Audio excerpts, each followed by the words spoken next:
ಕುಡಿಯುವ ನೀರು ಪೋಲ್ ಅಧಿಕಾರಿಗಳೇ ಏನು ಮಾಡುತ್ತಿದ್ದೀರಿ?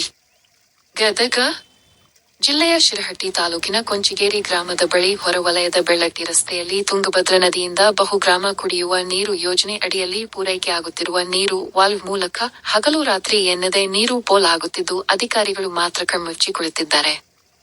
ಮುಂಗಾರು ಮಳೆ ಸಂಪೂರ್ಣವಾಗಿ ಕೈಕೊಟ್ಟ ಪರಿಣಾಮ ಇದ್ದ ಕೊಳವೆ ಬಾವಿಗಳು, ಕೆರೆ ಕಟ್ಟೆಗಳು ಹಾಗೂ ಹಳ್ಳ ಕೊಳ್ಳಗಳು ಬರಿದಾಗುತ್ತಿದ್ದು ಜಲಮೂಲಗಳು ಬತ್ತಿ ಹೋಗುತ್ತಿವೆ. ಇಂತಹ ಸಂದರ್ಭದಲ್ಲಿ ಹಲವೆಡೆ ಒಂದು ಹನಿ ಕುಡಿಯುವ ನೀರಿಗೂ ಸಹ ತೀವ್ರ ಸಮಸ್ಯೆ ಎದುರಾಗಿದೆ.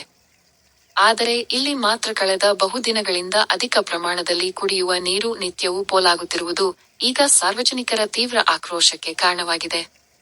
ಕಣ್ಮುಚ್ಚಿ ಕುಳಿತಿರುವ ಸಂಬಂಧಿಸಿದ ಇಲಾಖೆಯ ಅಧಿಕಾರಿಗಳು ಈಗಲಾದರೂ ಸಹ ಎಚ್ಚೆತ್ತುಕೊಳ್ಳುವ ಮೂಲಕ ಇಲ್ಲಿ ಕುಡಿಯುವ ನೀರು ಪೋಲಾಗುವುದನ್ನು ತಡೆಗಟ್ಟಲು ಸೂಕ್ತ ಕ್ರಮ ಕೈಗೊಳ್ಳಬೇಕು ಎನ್ನುವುದು ಸಾರ್ವಜನಿಕರ ಆಗ್ರಹವಾಗಿದೆ.